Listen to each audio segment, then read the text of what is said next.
Hey everybody, this is Ari in the Air. Welcome back to the channel. Stoked you're here. Today, I want to tell you how to fly the sky. Yeah, 14,700 feet and climbing over Madras, Oregon. Lake Billy Chinook, the confluence of all the major rivers of Central Oregon right here. Mount Jefferson. Mount Hood in the distance was a big overdevelopment. Three Sisters, here's your tour, baby. Smith Rock, Prineville, Redmond, you got the whole view here. Incredible. In paragliding, so often we are looking at the ground. We're looking at the terrain that we're flying on. We're searching for thermal triggers. We are making sure that there's a good landing on glide. And so our attention is on the ground. There are times in paragliding, these are the best times in paragliding, where you get high enough off the ground, you get to cloud base, there are clouds in front of you, and you begin to fly the sky. You look at the clouds and you try to read what you can from them, and instead of looking at the ground, you start to look at things that are both above and in front of you. Your gaze is actually up. You stop thinking about the things that are fearful, which are on the ground, where you're going to land, how you're going to get out, all of those things. And you actually just your mind shifts. In Oregon this year, I had a lot of this. It's not your entire flight, of course not, but there was a couple of times where I was more than 4,000 meters off of the ground. And in that scenario, looking at the ground is mostly a frivolous exercise, because even if I just let my glider glide from there, it's going to be 40 to 70 minutes before I'm on the ground, even just gliding. It takes some skill to get to this point. You have to be able to climb effectively and be able to track a climb long enough that you can get to cloud base and get connected to the cloud streets. And it also means that you have enough experience and you've mastered lower levels of being, lower levels of flying, meaning that you trust yourself to find a reasonable LZ, that you trust your landing skills, that you trust your glider handling skills so you can fly through air that will take you up to cloud base on days like this.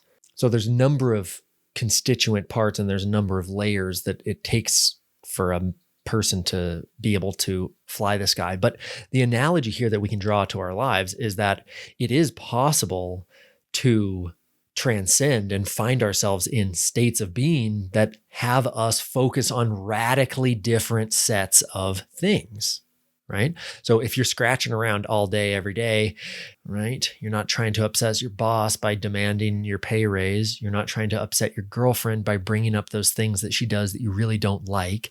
You're not trying to upset your friend group by speaking into the ways that you guys relate that doesn't work for you and doesn't have you feel good. The ways that we choose convenience over growth and certainty over authenticity, of which there are myriad ways that we do that. It is possible to transcend that life where we do all of those things, trying to alleviate little symptoms, and we actually just aim for things that are further ahead and way higher than we are, things that inspire us and motivate us. They are versions of ourselves and embodiments of our potential lives that are so much better that when we get under those clouds, it almost seems like it becomes easy and you just stop turning and you get to go and you get to move and you get to see things and you get to go so much further and so much faster. Okay, so just like in paragliding, where we find ourselves having developed the skills enough to climb well and to read the clouds well and to stick with the climb until it can take us to base and to choose the days that we fly that are really good for flying, same thing is true in your life.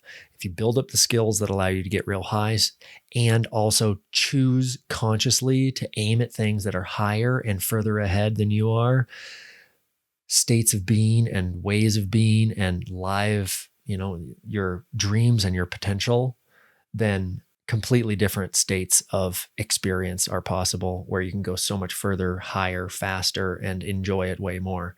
So tactically in flying, it looks like being patient, but having the vision. And in life, it's no different. Staying focused on tracking, sticking with the climbs that take you really high in life is like doing the things every day that have you make progress towards who you want to be and how you want to be, whether that's in your business or in your relationship or in your friendship or in your paragliding. Having patience with those things and dedication, and also having the intentionality that when you get really high, to look up and ahead and to believe that more is possible for yourself.